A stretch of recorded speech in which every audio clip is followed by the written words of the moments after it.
my name is Artsy Sister, and today I wanted to talk to you about still life, which is a very underappreciated type of painting. So, what is a still life? A still life is a painting of anything that is standing still. This is pretty obvious, but yeah. That includes flowers, I mean, like physical objects like vases and seashells, coins, literally anything that you can handle with your hands and like stage it in whatever way you want. That is a still life. All right. That also includes beautiful rendering of hyper realistic food. So yeah. So now I'm gonna talk to you about the history of still life. It all began in the first ones to make still life were the ancient Egyptians. They were painting the walls of the tombs of their pharaohs, paintings of foods and food and grain, so that in the afterlife the dead will have access to all those food. So it was part of a magic. So it was part of a religious magic ritual. To paint like the food of the dead, just in case the one that they will put in their along with their sarcophagus would spoil. That's why they would always put like, that's why there was always like a lot of honey in like the tombs of the pharaoh, because that was used as a preservative, and it was a food that it didn't spoil. So that way the dead would be able to eat from it. But just in case that he wasn't able to, he had like the paintings that he could eat. That he could eat the walls because they were painted with magic paint. Oh, yeah, is that the Epcot Future ice cream over there? Yeah, that is the Epcot Future ice cream there. It does look like it. What was futuristic about that it was actually the prices. Oh my god. When I saw that I had to pay $20 for like a small little scoop or little balls of ice cream, I was like, oh my god, Disney. Seriously? And that was like in the early 2000s. So you can imagine how much future ice cream costs now in today's money. They probably like charge you $100. But then again, I haven't gone to a Disney park in like forever, cause I grew up. Oh yeah. So then like the Macedonians, who are actually the ancient Greeks. Well, more specifically is the empire of Alexander the Great, the king of Macedon. That he made it as far as India with his conquest. So and he also passed by Egypt while he was conquering the area. So then the Greeks had exposure to like they saw the Egyptian frescoes of the still life, and not understanding what was the logic behind it, they started also painting inanimate objects in their frescoes, because they started, oh wow, that's so cute, look at the Egyptians painting like fishes and animals and things. Oh, that's what is a good decor, but they didn't understand that they had painted that in the sarcophagus for religious purposes, that it wasn't just there because it looked cute. But the Romans, not understanding Egyptian or even bothering to talk to like the local populace, they just adopted a style of art that they didn't quite understand the religious connotation and purpose behind it. So then that started to lead us into like into the Western concept of still life. So yeah, so there you have it. That's like a thing with the Greeks. I mean, with Greeks and the Romans, that they adopt a bunch of things into themselves, but they make it their own, and they don't quite understand what they're doing. Yeah, they just like got it in order to be like cosmopolitan or something, and to say that they are inclusive in order to make the people that they conquer and enslave feel Greek. But no. Cultural appropriation. Cultural appropriation. It started with the Greeks and the Romans. While other people that would conquer other folks, they just didn't care about. They just didn't care about what they were all about. They'd be like, at least they tried. While all of the other people that would conquer other folks, they would just like completely erase their identity. Which one exception, which was Nebuchadnezzar II when he conquered. He actually allowed the Jews to like keep the cultural identity so much so that their writings like survived to modern time and whatnot. Well, like he's the exception, not the rule. Yeah. that they allowed the conquered fools to keep their cultural identity without forcing them to. Well, we're getting sidetracked. Okay, so there, that's a Greek steel life of an armor, you know. And then eventually the Romans did the same thing as the Greeks. When they conquered the Greeks, they saw that the Greeks were like painting inanimate objects. Are those eyeballs? No, those are apples. Very low. It's a fresco from Pompeii, and don't forget that Pompeii got like a volcano to the face, so it's a miracle we can even see that much of the fresco. Oh wow! What did they use to paint that? He survived a volcano to the face. Yeah, like they were talking about like smoldering hot ash, and that paint didn't fall off the wall. Didn't fall off the wall.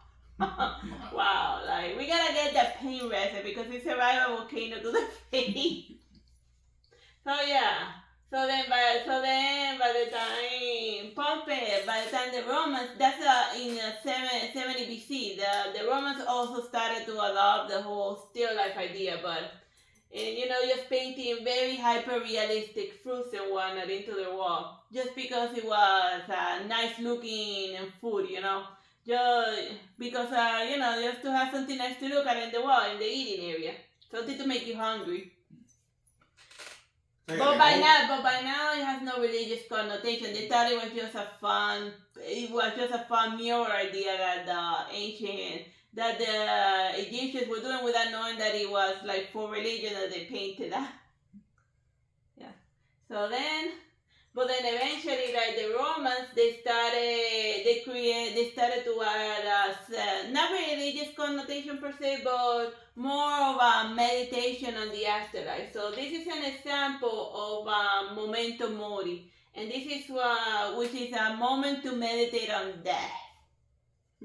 So yeah, if you see a skull in any painting, it usually has a. When humans put like skull there, it's usually to meditate on the afterlife. And as you can see here, the Roman who painted it has no freaking idea what a human skull looks like. He painted ears. Like seriously, human ears no, seriously, how hard was it to find during the Roman times a human skull? There were people being crucified left and right, being left to rot there. Like, how hard was it to find, like, a human skull? Like, the human skull to, like, paint.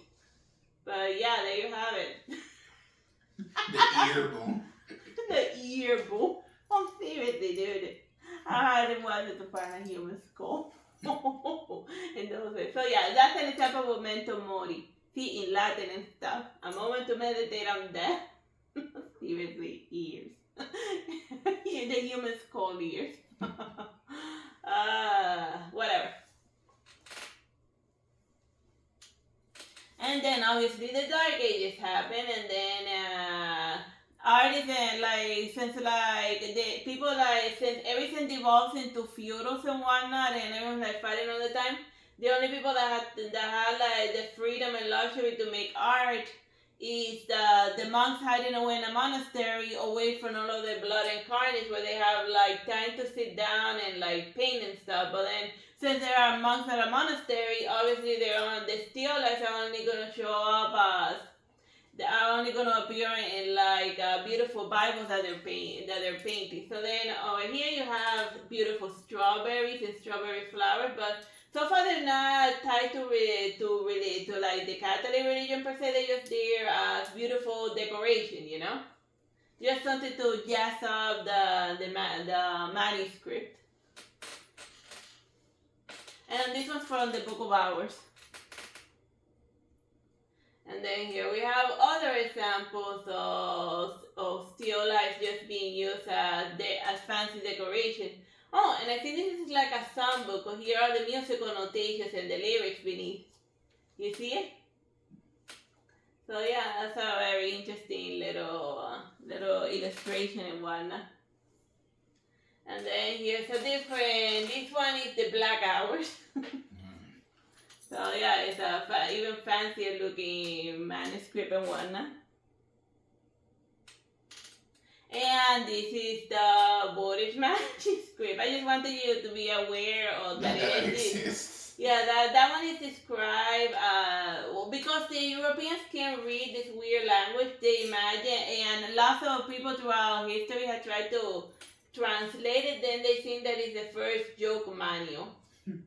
Or that it was just a fake magic book that somebody made as a joke or as a troll, and then it eventually made it to modern times. So then, even the plant life is considered to, it's very hard for it to be identifiable. But the saying that it's like a joke or something, or that it's not like a real language. That I feel that that's just like the art historians just giving up and then just calling it a joke just because they're a joke and they haven't figured out. Just because something is unknown doesn't mean that it's a fake book. You know, unless if they find like reading something or somebody saying, I wrote the Polish manuscript and I did it as a joke in order to troll this Catholic priest to get him to do an exorcism at my friend's house. But since there isn't like a first-hand account about the creation of this manuscript, then you can call it a joke if there isn't anyone telling you that it's a joke. But yeah. But there you have good examples of still life. Well, we don't know if it's like him making up flowers from his head, or that these plants actually existed during medieval times. Moving around. Alright, so then eventually oil painting was invented. And then it started to replace egg tempera. And since oil took so long to dry, then it allowed the artist plenty of time in order to render realistic inanimate objects.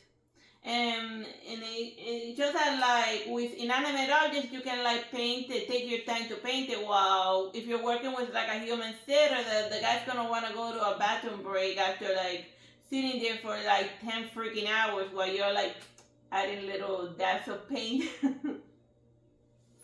So then this is Still Life by Van Eyck. It's in the Gen outer piece. Like in one of like the weird panels, it was just painted that, yeah. But right now, since Still Life spent a long time within the convent when it started to be made by other people that were monks, it carried with it religious connotations after spending in a monastery all throughout like thousands of years in medieval times and whatnot. So then any future inanimate objects that were made, they were usually attached to like religious personages. So then here's a still life and whatnot. And then, the passage of time, a letter, and the quill and whatnot, but it was no longer something that you would paint by itself. It was just an accessory to a painting, It wasn't its own thing anymore. It was just, they would paint like realistic stuff, but not in and of itself, yeah? And this is A Study of Saint Jerome, 1432. And I think. I forgot to put that. And this one is by Petrus Christus, portrait of a Barnett group. So then you have like the little still life and the fancy jewelry, but it's still attached to but now they only bother to paint fancy objects just to like doll up the painting and whatnot. Yeah, and to make the triangular composition more obvious. Yeah. But then eventually the Renaissance period came, and this is a still life by Da Vinci. No, Leonardo, a botanical study. It was the first time in a long time that flowers were just painted, but without any religious connotation. And this is a botanical study, just like a scientific drawing of an inanimate object, or in this case, a flower. Wasn't that flower in the Boris manuscript? Yep. See, that flower used to exist.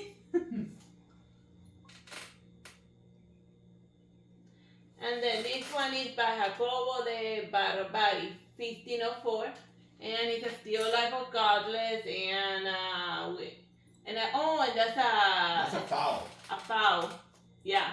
It's a bird. It's a bird, something you eat, and a little letter in the corner. So yeah, we're officially back to the whole doing still life, but it's still, even not like attached to religion, it still has some. It's still trying to convey like a message, because like it's a nice glove, hanging out the gloves, and the bird, meaning that it's kind of like the end of an era, because with like the inventions of guns and stuff, knives came the way out the window, and they were a dying breed. And the perfect example of knives now being considered a joke was was Don Quixote de la Mancha. I think Don Quixote is from like the 14th. It's from like the late 14,000s. I forget. Or the 15th, around the time period, like during with the eve of the Renaissance, like the knights were already considered old-fashioned, and everything they represented, it was a joke, because humanist idea, like Greece, came back to being in fashion. And then, oh yeah, that's lots of food, and like whole beef and stuff. So then this is like the first time that a still life is it's a reverse, because normally still lifes are used in religious subjects, but they're like shoved up into a corner. But this time it's backwards. They had the still life in the foreground, and in the background here's the Virgin Mary coming in with Joseph. In order to go. Well, it's the flight to Egypt, 1551. It's just them arriving to Egypt and whatnot.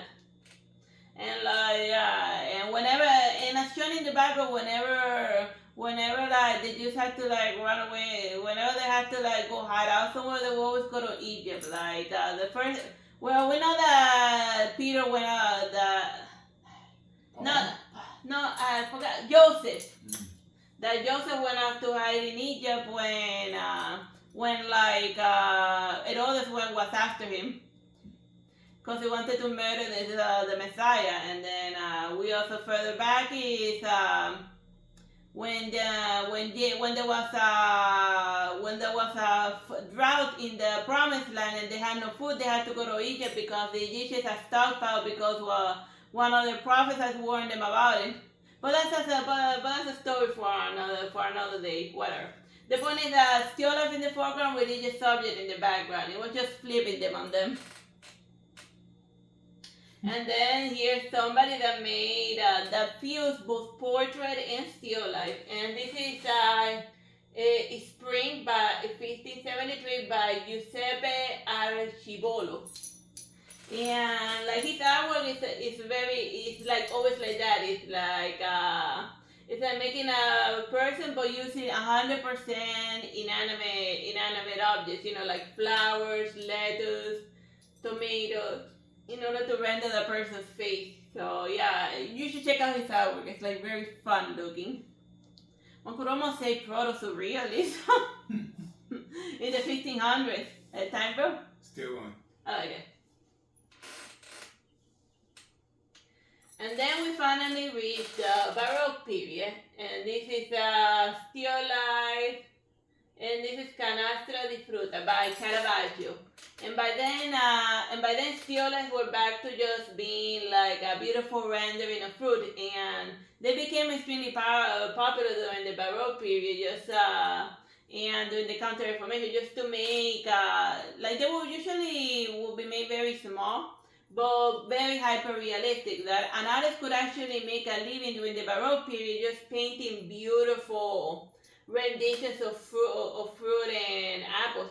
And it wasn't just that, it's just that during the time the Europeans were like sailing all over the world, and then they would bring back to Europe samples of fruit and whatnot. But then since obviously these items would spoil immediately, then they will have to paint those exotic items and foods in like beautiful paintings in order to have a visual reminder of like the awesome food they ate a few days ago that before it went bad. So then that's why still life of like exotic fruits and flowers became very popular during the Baroque period, because it was like the novelty of it, And then this is Clarence Peters, Still Life with Musical Instruments, 1623. So then you have like fancy foods and different versions of different violins, but there isn't just a violin. It's like, this looks like a big cello, and a smaller violin back there, and a lute. Why is there a turtle? The turtle's not still Oh yeah. alive. Well, maybe it is a still life for them because the turtle stood still for a really long time. Yeah. And you see an exotic turtle with a turtle.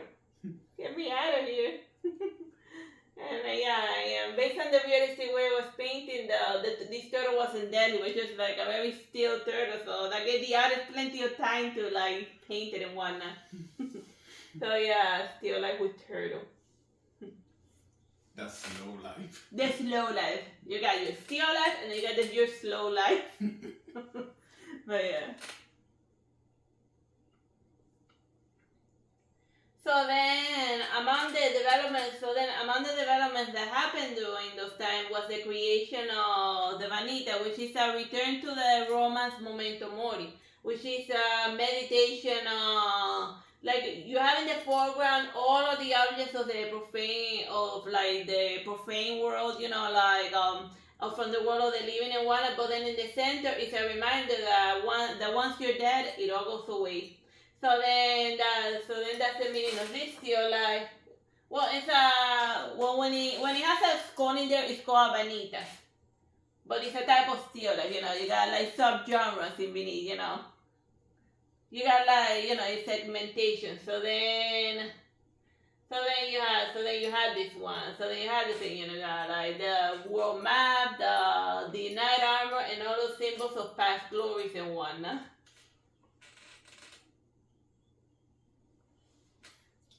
He's like friendly reminded, we're all gonna die. Yeah.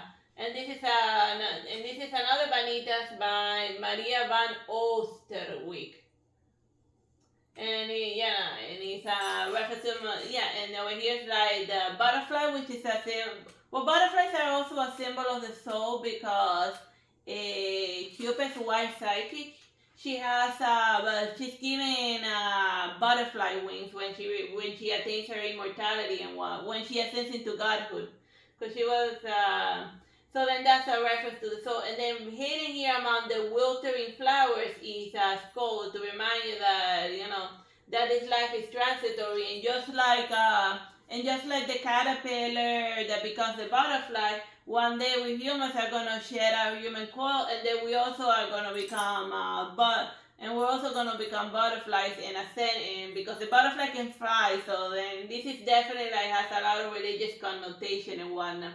And it also includes the world because it's showing that this is like the natural order since everything's gonna come to an end. So and they're selling the skulls in our ears. That's an improvement. Yeah, and it's missing teeth. So they use a general. They were able to dig up a stiff they were able to find an actual human skull in order to make a proper vanitas. So yeah, if you wanna like just have your still life, just add a human skull and then pretend to be deep by saying, oh, everything's gonna come to an end. And say, this is not just a painting of a random object that I found in my house. This is a Vanitas, which is a meditation on life and death. And then the way you got the realistic human skull, and then mind your own business. Yes. So yeah, with the Rococo period, like the still life did continue. So then, but it went from but flowers became more in the foreground because since the Rococo was all about being light and humorous. Still. It was all about being enjoying enjoying life and whatnot.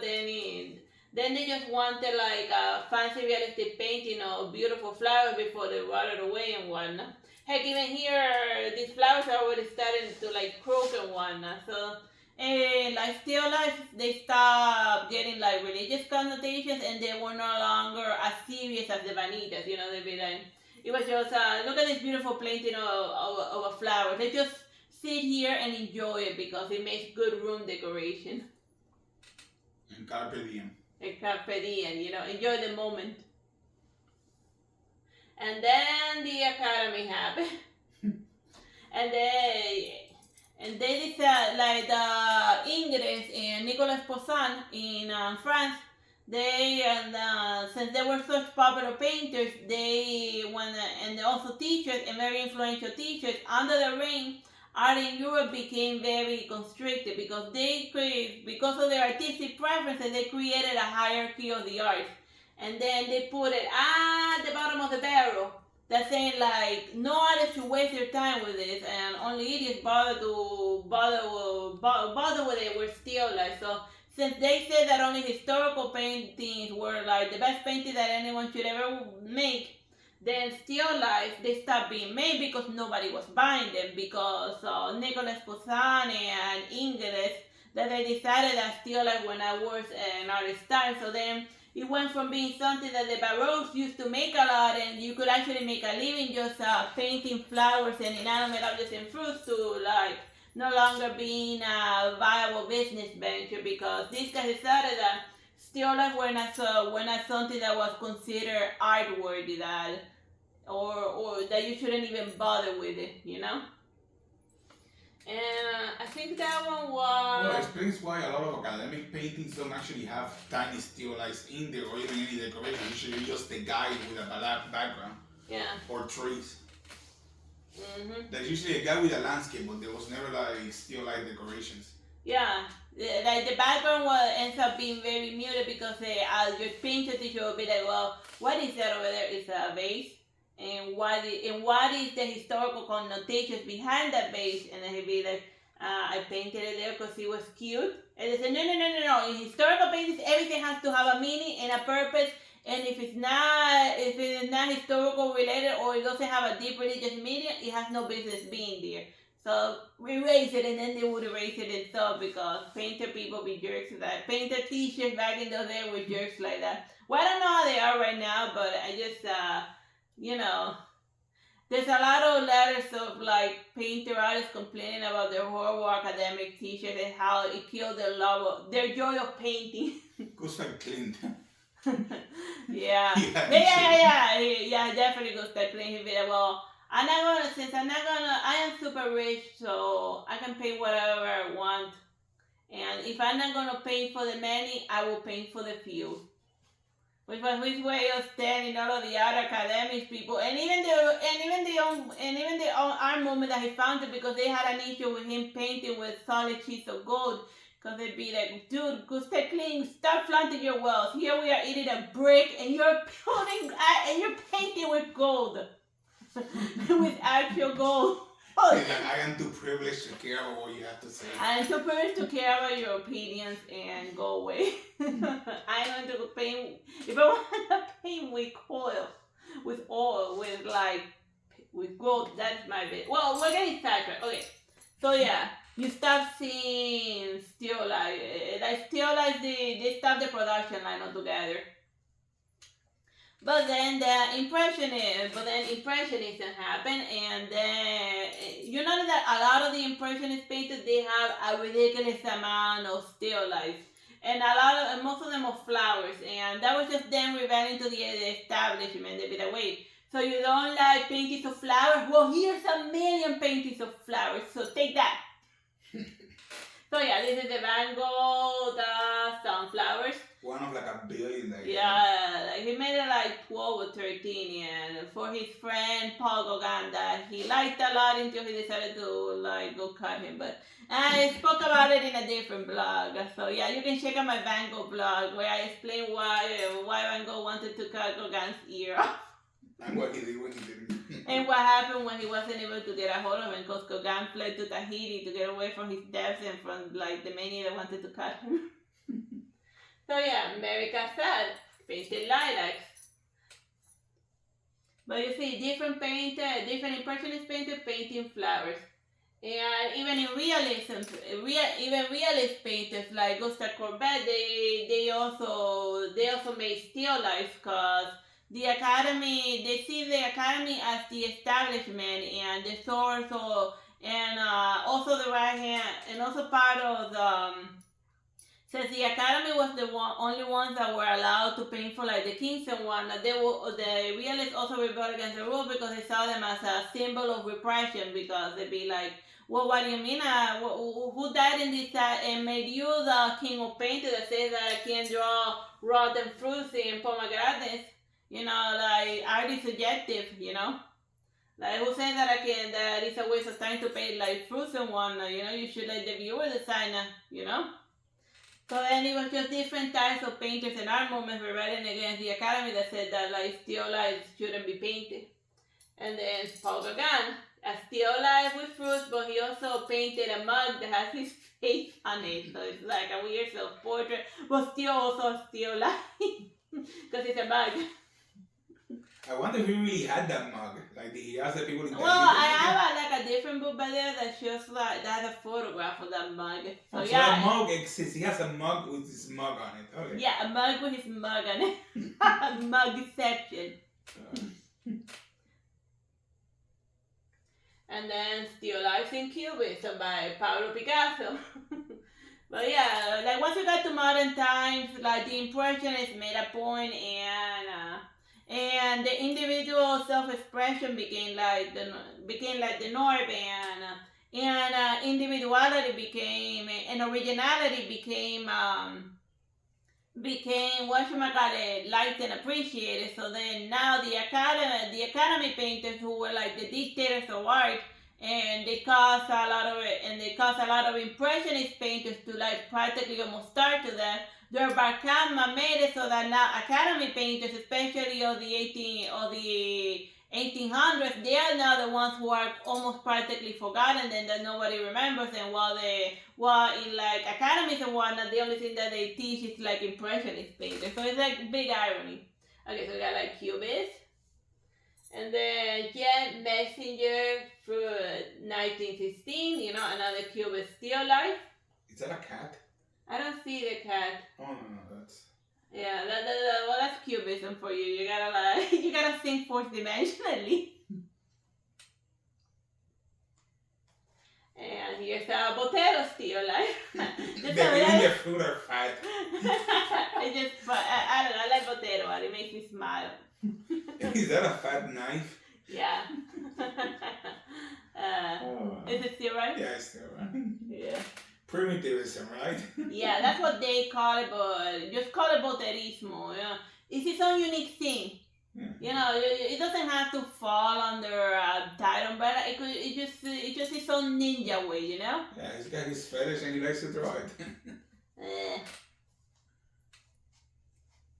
Alright, here's a surrealist still life, which is in French it's "Ceci n'est pas une pipe," which in French means this is not a pipe. I believe him. There you have it. But it's still a still life of a very hyper-realistic looking pipe, and underneath it says this is not a pipe. Well, I guess you could say, you can see it, but you can't pick it up or smoke it. Maybe he wrote that to say, this is so real that I need to warn you that it's not a pipe so you don't get confused. Yeah, I don't know. Yeah, with surrealist painters, you gotta be asleep in order to get it, and then hyper focus on it. And this is a still life in pop art. This is Andy Warhol doing photo manipulation on grapes and whatnot in order to create these different sets of photographs, of fanciful photographs of grapes and whatnot. So yeah. Very 80s. Yeah, this is very